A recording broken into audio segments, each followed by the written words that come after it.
ನಿಮಗೆ ಗ್ರಾಚಾರ ಬಿಡಿಸ್ತಿದ್ದ ಬೆದರಿಕೆ ಆಗ್ತಕ್ಕಂಥ ಕೆಲಸವನ್ನು ಕೂಡ ಮಾಡ್ತಾ ಇದ್ದಾರೆ. ಅಂದರೆ ಕಾಂಗ್ರೆಸ್ ಅವರು ಹತಾಶರಾಗಿದ್ದಾರೆ. ಇವತ್ತು ಪರಮೇಶ್ವರ ಆದಿಯಾಗಿ ಜಗತ್ತಿನ ಬಗ್ಗೆ ಮಾತನಾಡ್ತಾ ಇದ್ದಾರೆ, ಅಲ್ಲಿ ವಾಸ್ತವಿಕತೆಯನ್ನು ಮರೆತಿದ್ದಾರೆ. ಹಾಗಾಗಿ ಅವರು ಏನೇನೋ ಮಾತಾಡೋದು ಅದಕ್ಕೆ ಉತ್ತರ ಕೊಡೋದಕ್ಕಾಗೋದಿಲ್ಲ. ಇವತ್ತು ಉಪಚುನಾವಣೆ ಸೀಮಿತ ನಾವು ಮಾತಾಡೋಣ. ನಾಳೆ ಉತ್ಸಾಹದಲ್ಲಿದ್ದಾರೆ, ಚೆನ್ನಾಗಾಗುತ್ತೆ. ನಾಳೆ ಒಳ್ಳೆ ರೀತಿಯಲ್ಲಿ ಎಲ್ಲ ಕಾರ್ಯಕರ್ತರು ಸಾವಿರಾರು ಸಂಖ್ಯೆಯಲ್ಲಿ ಒಂದು 15-20 ಜನ ಸೇರ್ತಾರೆ. ಈ ಒಂದು ಬೂತ್ಗಳಲ್ಲಿ ನಮ್ಮ ಅಭ್ಯರ್ಥಿಯ ಪರವಾಗಿ ಪರಿಸ್ಥಿತಿ ಹೇಗಿದೆ, ವಾತಾವರಣ ಹೇಗಿದೆ, ಇದನ್ನು ತಿಳಿಯುವಂಥ ಒಂದು ಪ್ರಯತ್ನ ನಾವು ಮಾಡ್ತಾ ಇದ್ದೇವೆ. ನಮ್ಮ ಬೂತ್ನ ಪ್ರಮುಖರ ಆತ್ಮವಿಶ್ವಾಸನ ನೋಡಿದ್ರೆ ನನಗೆ ಆತಂಕ ಆಗ್ತಾ ಇದೆ. ಅಷ್ಟೊಂದು ವಿಶ್ವಾಸದಲ್ಲಿದ್ದಾರೆ. ಕಳೆದ ಎಲ್ಲ ಚುನಾವಣೆಗಳು ಏನು ಲೀಡ್ಗಳನ್ನು ಕೊಟ್ಟಿತ್ತು ಅದನ್ನು ದಾಖಲೆನ ಮರುತ್ತೇವೆ, ಅತಿ ಹೆಚ್ಚು ಲೀಡ್ಗಳನ್ನು ಕೊಡ್ತೇವೆ ಅಂತೇಳಿ ಅಂಕಿ ಸಂಖ್ಯೆ ಸಮೇತ ವರದಿಯನ್ನು ನೀಡಿದ್ದಾರೆ. ಅವರ ವಿಶ್ವಾಸ ನೋಡಿದಾಗ ನಿಶ್ಚಿತವಾಗಿ ದಾವಣಗೆರೆ ದಕ್ಷಿಣ ವಿಧಾನಸಭಾ ಕ್ಷೇತ್ರ ಒಂದು ಐತಿಹಾಸಿಕ ಗೆಲುವು ಭಾರತೀಯ ಜನತಾ ಪಾರ್ಟಿ ನಮ್ಮ ಅಭ್ಯರ್ಥಿಗಳಾಗಿರ್ತಕ್ಕಂಥ ಶ್ರೀನಿವಾಸ್ ದಾಸ್ ಕರಿಯಪ್ಪ ಅವ್ರಿಗೆ ಆಗ್ತದೆ, ಗೆಲುವು ಆಗ್ತದೆ ಅನ್ನೋ ವಿಶ್ವಾಸ ನನಗೆ ಇನ್ನೂ ಇಮ್ಮಡಿಯಾಗಿದೆ. ಜಮೀರ್ ಅಹಮದ್ ಅವರು ಬಂದರು, ಪತ್ರಿಕಾಗೋಷ್ಠಿ ಮಾಡಿ ಮತ್ತೆ ವಾಪಸ್ ಹೊರಟೋಗಿದ್ರು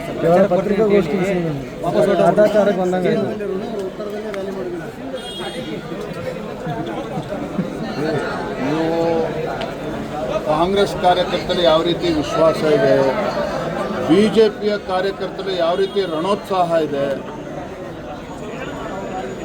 ರಣರಂಗದಲ್ಲಿ ಯಾವ ರೀತಿ ವಾತಾವರಣ ನಿರ್ಮಾಣ ಆಗಿದೆ, ಮತದಾರರು ಇವತ್ತು ಯಾವ ರೀತಿ ಕಾಂಗ್ರೆಸ್ ಪಕ್ಷದ ವಿರುದ್ಧ ಆಕ್ರೋಶರಾಗಿದ್ದಾರೆ. ಅದು ಅಲ್ಪಸಂಖ್ಯಾತರು ಇರ್ಬೋದು, ಹಿಂದೂಗಳು ಇರ್ಬೋದು. ಅದು ನೋಡಿದ್ರೆ ಗೊತ್ತಾಗ್ತದೆ.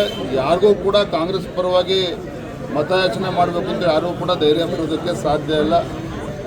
ನನಗಂತೂ ಸಂಪೂರ್ಣ ವಿಶ್ವಾಸ ಇದೆ. ನಮ್ಮ ಕಾರ್ಯಕರ್ತರು ಪಾಪ ಕಳೆದ 15-20 ದಿನಗಳಿಂದ ನಮ್ಮ ಮುಖಂಡರು ಸಹ, ಜಿಲ್ಲೆಯ ಮುಖಂಡರು ಎಲ್ಲರೂ ಕೂಡ ಒಗ್ಗಟ್ಟಾಗಿ ಒಂದಾಗಿ ನಮ್ಮ ಅಭ್ಯರ್ಥಿ ಪರವಾಗಿ ಕೆಲಸನ ಮಾಡ್ತಾ ಇದ್ದಾರೆ.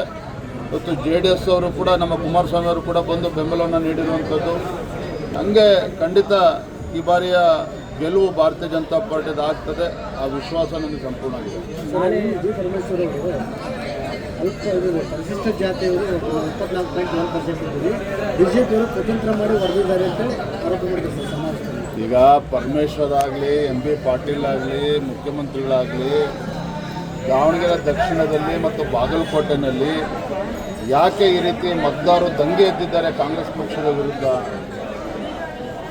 ಸಾಮಾನ್ಯವಾಗಿ ಆಡಳಿತ ಪಕ್ಷದ ಪರವಾಗಿ ಮತದಾರ ಒಲವಿರ್ತದೆ.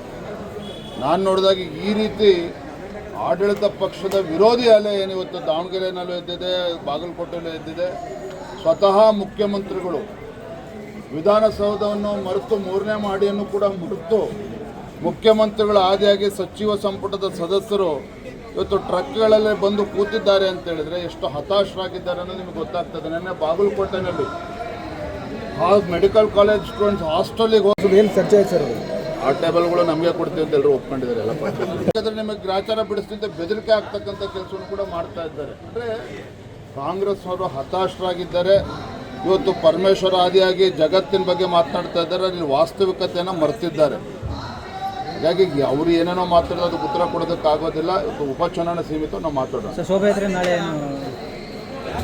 ಉತ್ಸಾಹದಲ್ಲಿದ್ದಾರೆ, ಚೆನ್ನಾಗಾಗುತ್ತೆ. ನಾಳೆ ಒಳ್ಳೆ ರೀತಿಯಲ್ಲಿ ಎಲ್ಲ ಕಾರ್ಯಕರ್ತರು ಸಾವಿರಾರು ಸಂಖ್ಯೆಯಲ್ಲಿ ಒಂದು 15-20 ಜನ ಸೇರ್ತಾರೆ. ಈ ಒಂದು ಬೂತ್ಗಳಲ್ಲಿ ನಮ್ಮ ಅಭ್ಯರ್ಥಿಯ ಪರವಾಗಿ ಪರಿಸ್ಥಿತಿ ಹೇಗಿದೆ, ವಾತಾವರಣ ಹೇಗಿದೆ, ಇದನ್ನು ತಿಳಿಯುವಂಥ ಒಂದು ಪ್ರಯತ್ನ ನಾವು ಮಾಡ್ತಾ ಇದ್ದೇವೆ.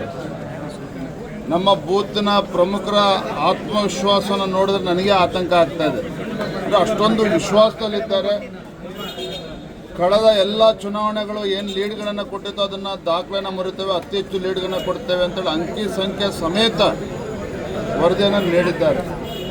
ಅವರ ವಿಶ್ವಾಸ ನೋಡಿದಾಗ ನಿಶ್ಚಿತವಾಗಿ ದಾವಣಗೆರೆ ದಕ್ಷಿಣ ವಿಧಾನಸಭಾ ಕ್ಷೇತ್ರ ಒಂದು ಐತಿಹಾಸಿಕ ಗೆಲುವು ಭಾರತೀಯ ಜನತಾ ಪಾರ್ಟಿ ನಮ್ಮ ಅಭ್ಯರ್ಥಿಗಳಾಗಿರ್ತಕ್ಕಂಥ ಶ್ರೀನಿವಾಸ್ ದಾಸ್ ಕರಿಯಪ್ಪ ಅವ್ರಿಗೆ ಆಗ್ತದೆ, ಗೆಲುವು ಆಗ್ತದೆ ಅನ್ನೋ ವಿಶ್ವಾಸ ನನಗೆ ಇನ್ನೂ ಇಮ್ಮಡಿಯಾಗಿದೆ. ಜಮೀರ್ ಅಹಮದ್ ಅವರು ಬಂದರು, ಪತ್ರಿಕಾಗೋಷ್ಠಿ ಮಾಡಿ ಮತ್ತೆ ವಾಪಸ್ ಹೊರಟೋಗಿದ್ರು